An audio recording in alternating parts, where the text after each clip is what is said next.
Welcome to Footprints in the Market, and this is our first episode, and we thought we would start with a big hitter in the industry. So, thank you so much to Adam from Sportradar for coming along. We really appreciate it. Well, thank you for the invitation, Sharon. It's great to be here and looking forward to having a conversation with you today. Thank you so much. Obviously, everybody within iGaming will know who Sportradar are and will probably know who you are too. But just for talking sake, it would be great if you could just give us a little bit of background about your role at Sportradar and your journey that kind of led you to the betting and iGaming industry. Sure. So I'm the Executive Vice President for Global Marketing at Sportradar. I've been here just coming up to 6 years. And it's been a wonderful journey in those 6 years. I joined, and it's been a successive year after year of growth. We navigated a pandemic and one that affected sports, and then we came out stronger, and then we had an IPO process within that. So it's been an exciting and an eventful 6 years. I think we all feel that we're still at the beginning of a journey, even though we've been around for a while. But in regards to myself as well, as before I was at Sportradar, I spent majority of my career agency side, working for brands such as Coca-Cola, Microsoft, Chevrolet, Corona, and Sony. And in the latter part of my career, I started to do a lot more sports marketing and working more directly with rights holders and leagues and teams. And really that was my association with sport, which led me to Sportradar as the opportunity to move client side and combine two of my passions, which was sports and technology. So it was a wonderful fit for me. And yeah, I made the move to the client side, or as some agency folk would say, the dark side. But it's been a wonderful journey, and I hadn't worked in either the betting or gaming industry prior to my time at Sportradar. But obviously, it's one of our major verticals that the company operates in. But I had worked in alcohol marketing, so I had some experience in regards to restrictive markets, and that was extremely useful in terms of understanding the nuances that is involved when it comes to betting and gaming marketing. That was actually going to be one of my questions in terms of your experience in, marketing age restricted products. Is there similarities within that in the iGaming industry, or are you finding that it is a bit of a new ball game? There is definitely similarities when it comes to any type of restrictive market, and a lot of that is twofold. It's one, there is generally certain restrictions around creative in terms of the type of creative you do, some of the ways you have to perceive yourself, and that is also due to generally legal legislation and rules of practice related to that market. And also that can differ depending on territory and market that you're actually operating in. So there is nuances around it. And then obviously, depending on which restrictive market you are actually working in, it can also have a more dramatic effect. Either that's in the creative or even down to the channels and how you actually activate your marketing as well. A big one for me is also it's like the culture within the iGaming and betting industry as well. So obviously you've had that agency experience, and I remember when I first came into it, it was like a bit of a culture shock, but in a really good way.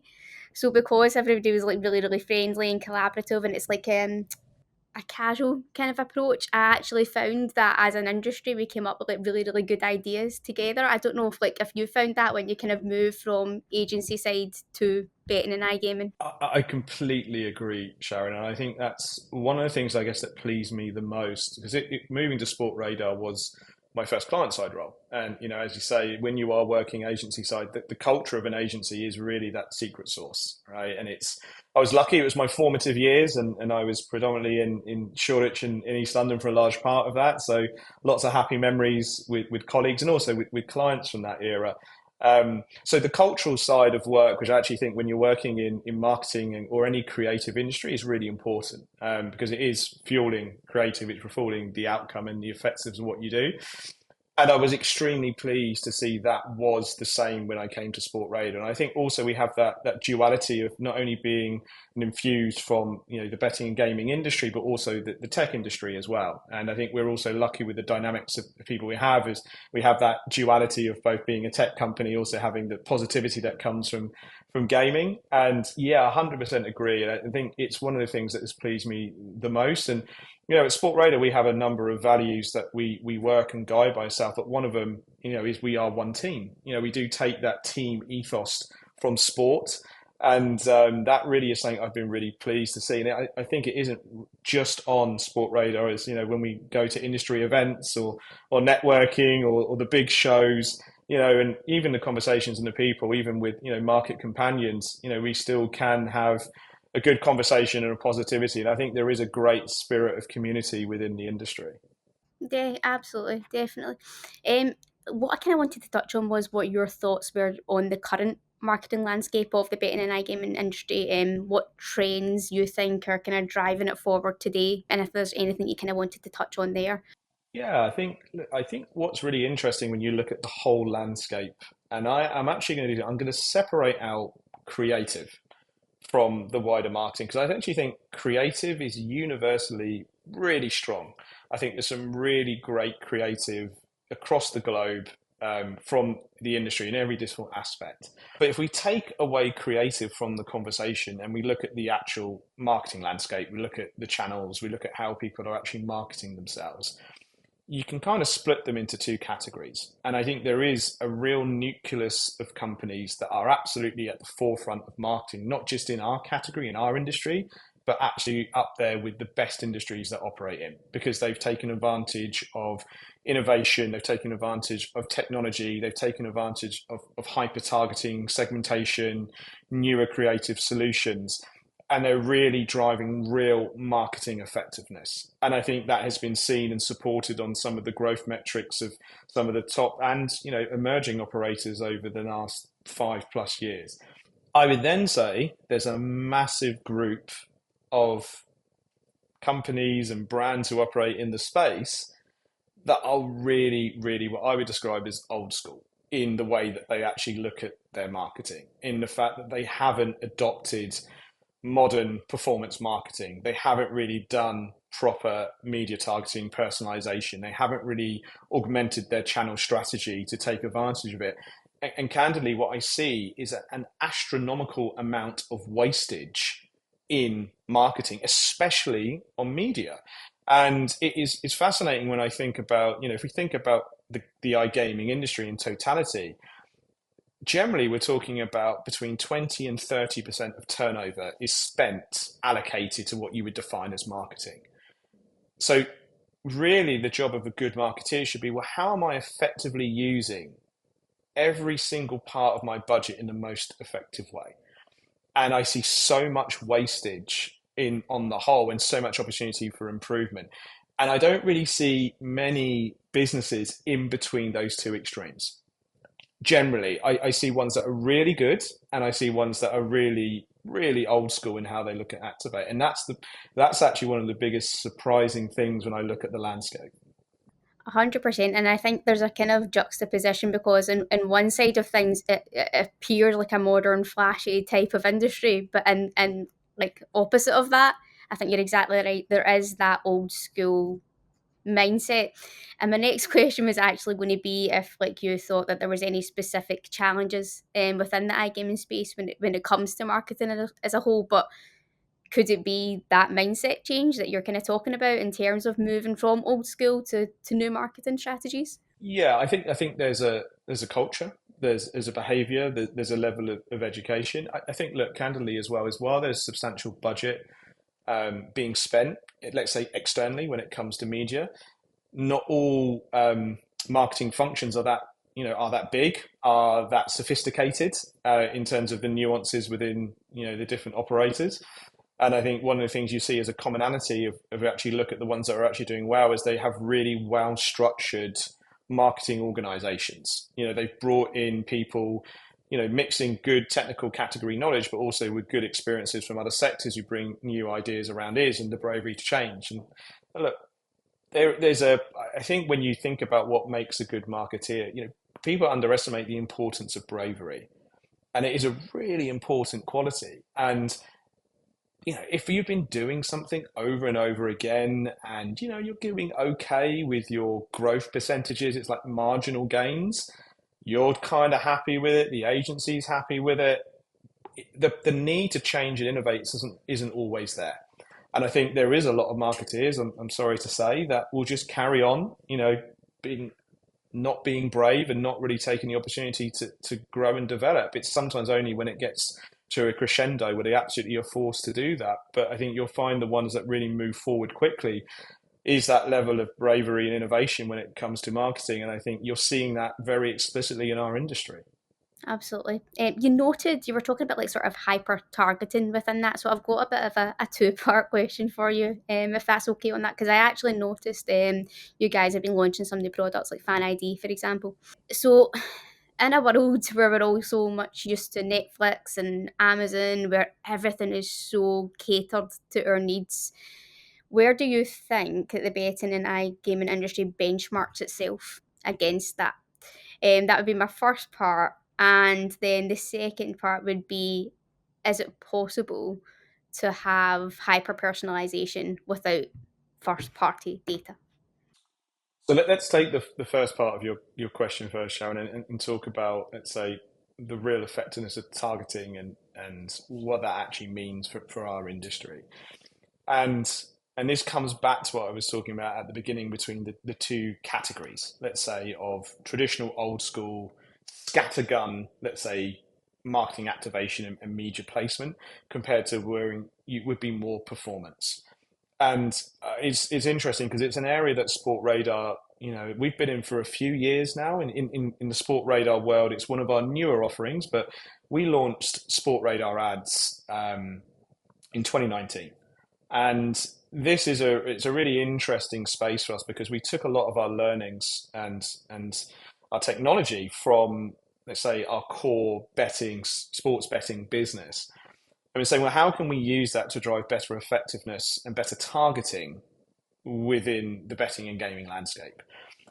Because if you think about where people have fallen down and coming back to it, is historically where the brands that are being more successful, at least they did have good media partnerships and they would do some segmentation of their audiences and they would look to target, let's say, sports fans. So straight away, there was driving a level of effectiveness in terms of how they're then deploying that creative. But we thought from a Sportradar perspective, there is a big opportunity here because even though you're a sports fan, you may not necessarily be a bettor.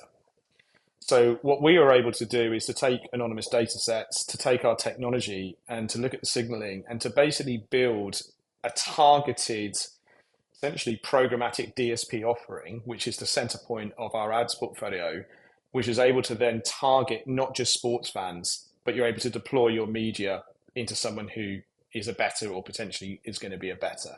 So in the same way, if you think about the level of effectiveness you were going from being able to talk sports fans and just the general public, you're then able to go one stage further, which is actually to make sure you minimize your wastage. And that theory proved to be extremely correct in the fact that we have now seen up to 40% cheaper CPAs by going with Sportradar ads compared to not going with Sportradar ads on average, which again, it just makes sense because for every pound, dollar, euro you are spending, you need to make sure that you're minimizing the wastage and you're getting that to the right person at the right time. And marketing is very simple. Marketers love making it overly complicated, but it really is right message, right person, right time. That's what you need to focus on. And that's really where we've seen Sportradar ads and our programmatic offering has really demonstrated the value. And people who have generally come in and been partners with us have just continued to invest, roll out to more territories because they keep driving effectiveness. So that's something we've been really proud upon and seeing the ability to infuse, betting specific, sport specific data sets, anonymous technology to really drive that. So in the first part, that's something we're really proud of when we see the innovation side. Going back to your second topic, Sharon, I've said this in previous sort of things, but there is no accurate hyper personalization unless you have first party data. That's just unfortunately a fact that people need to appreciate. So that is different in two ways, depending if you're talking about acquisition or if you're talking about retention. Because from an acquisition perspective, while you can't do hyper personalization, you can still do personalization, you can still do targeting. And that's what we've proven from the Sportradar ads and the programmatic offering. And the good thing is once you are also signed up, you're into a first party data world. The moment someone has an account, that is when you unlock hyper personalization within that account and then deploying the right technologies within that. And in the same way we had Sportradar ads, we acquired Vikes a couple of years ago, which is heavy much around the AI and personalization technology, which is very much on the sort of CRM side. And exactly to your point earlier on, Sharon, about the Netflix of the world, one of the things that are really working on at the moment, there's this new sort of technology they're deploying, which actually brings a bit like the Netflix home screen into an operator's platform, which is pulling on their data sets, coordinating based on their behavior, showcasing in a lovely visual interface games, interactions that are related to things they've done, putting in the trending data of what actually is happening, other people are playing reasonable, and driving that entertainment side in a way which people are now getting very familiar with, in a way that are expecting, whether they're engaging with Netflix or engaging with YouTube and other types of content. So really infusing first party data into a personalized experience around it. So those are the two. So if you think about the two aspects of that, they're both really interesting ways of how technology innovation is putting either on first party data or using personalization. And do you think that's transferable to, obviously we're talking about like sports betting for the most part, but do you think that's transferable to like esports where the data is maybe captured a little bit differently if something's been like live streamed, for instance? Like what sort of solutions do you guys have or for that?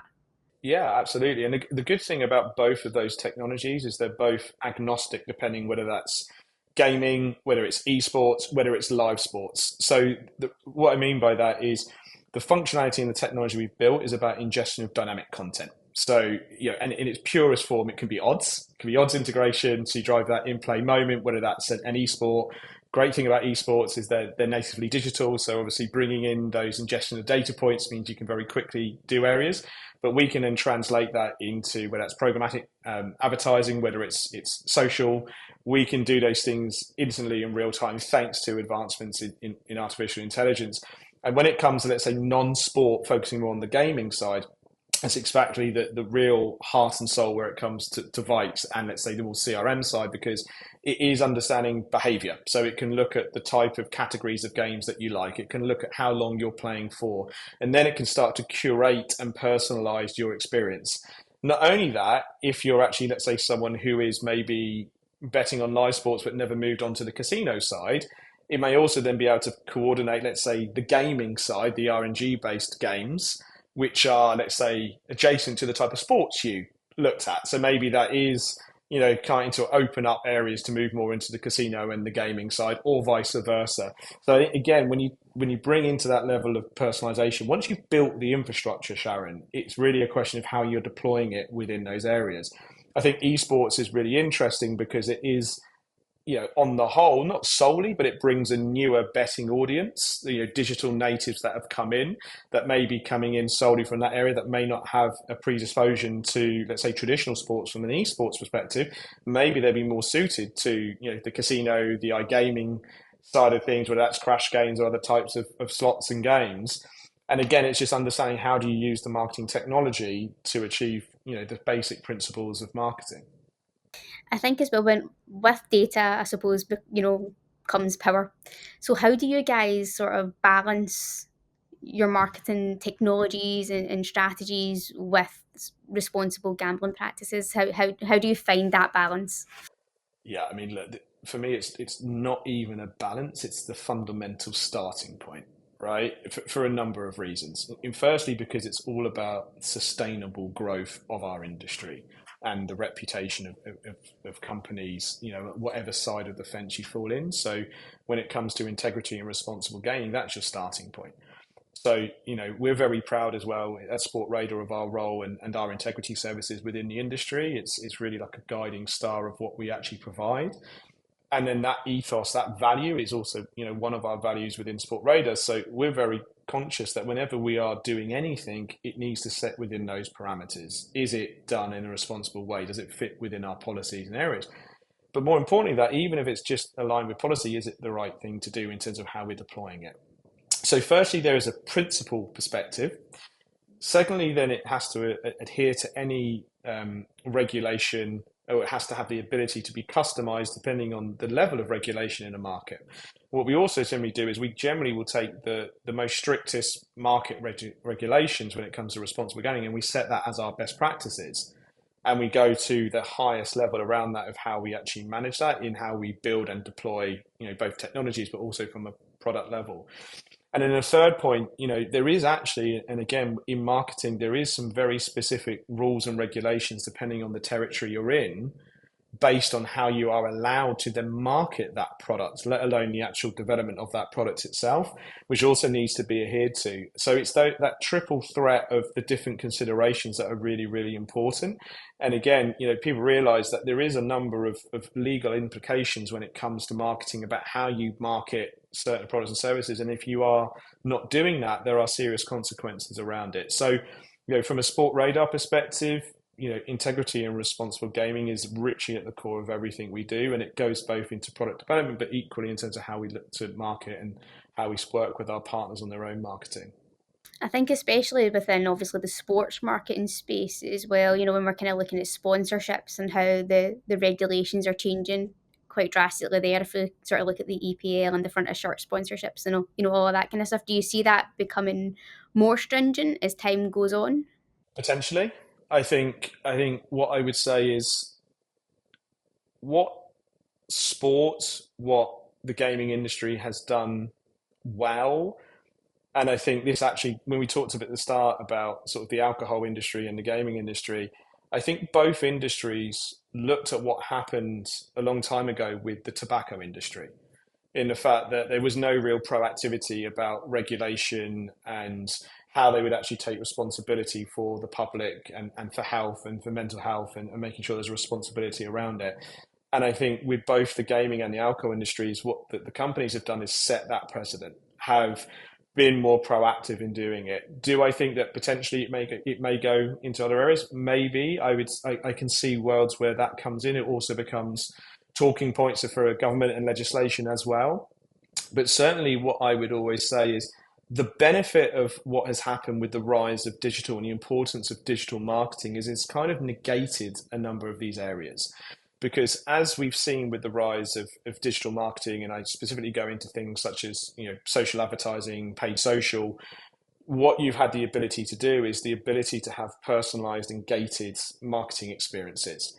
So again, if you think back to the early days of digital marketing, really the only gateway was there was companies that used to track what was the demographic breakdown of a website, and that was built about people clicking if they were over 18 or not sometimes, and that's as far as it went. So there was real no guardrails around that. But as we've now moved into more sophistication, we have the ability to have gated content, to have age gating preferences, the ability for people to opt out of certain communications. And I think that's also been very positive in the fact that there has been almost a responsibility innate in evolution and innovation when it comes to marketing, which is also kind of solving some of the problems if we were all still in a world where it was all sort of offline sponsorship driven activity. So I think that's also where the industry and the innovations within marketing has really also kind of been proactive in that space.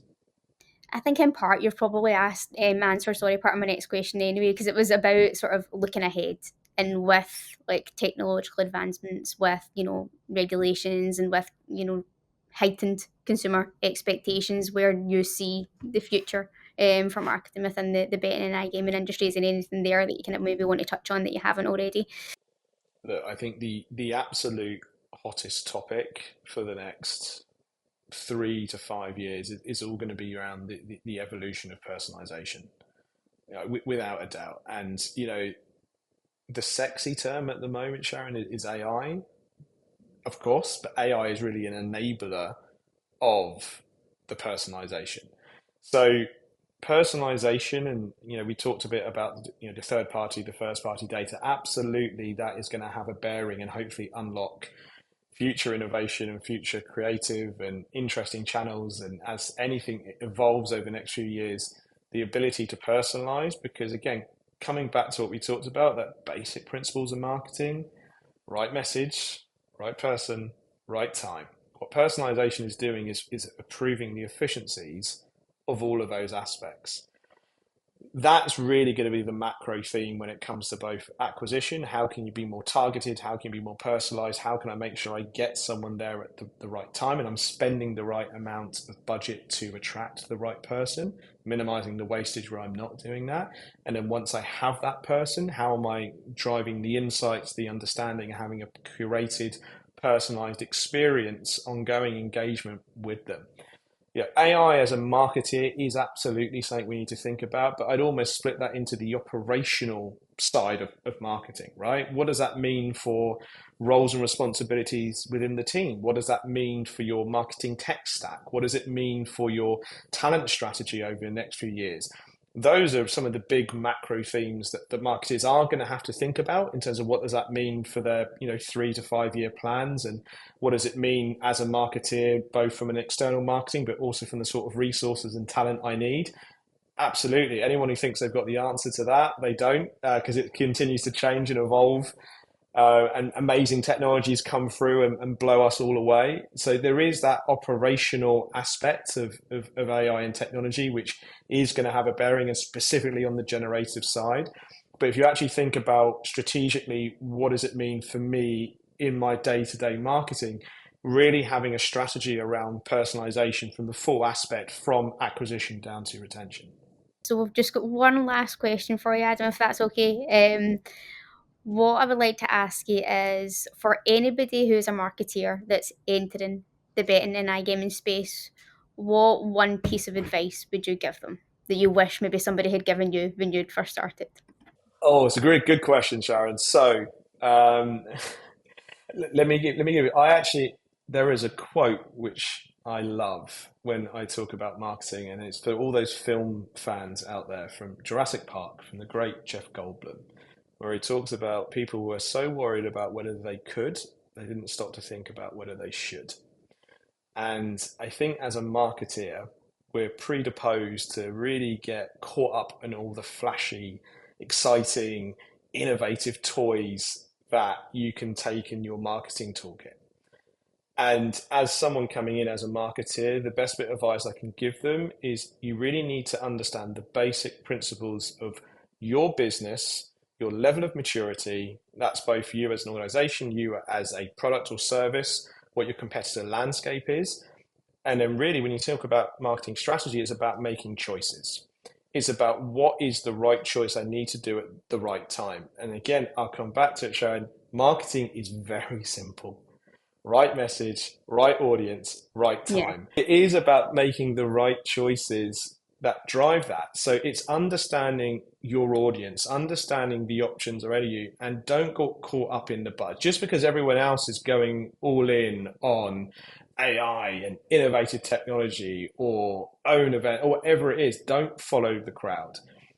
Do your research, understand your audience, and be a great marketer. Embed yourself into the business. Be close with products. Be close with commercial. Listen to people. Meet the clients. Actually speak to them. Have a conversation. Go to the pub with them and have a beer. Really start to understand what's the principle. This is ubiquitous with whatever category it is understand the people buying your products and services, understand your marketplace, and then start thinking as a marketeer, what is the best ways to answer them, solve those problems, and do it in a way that's being brave. Don't be a people pleaser. Be brave, have some confidence, and go have some fun and experiment.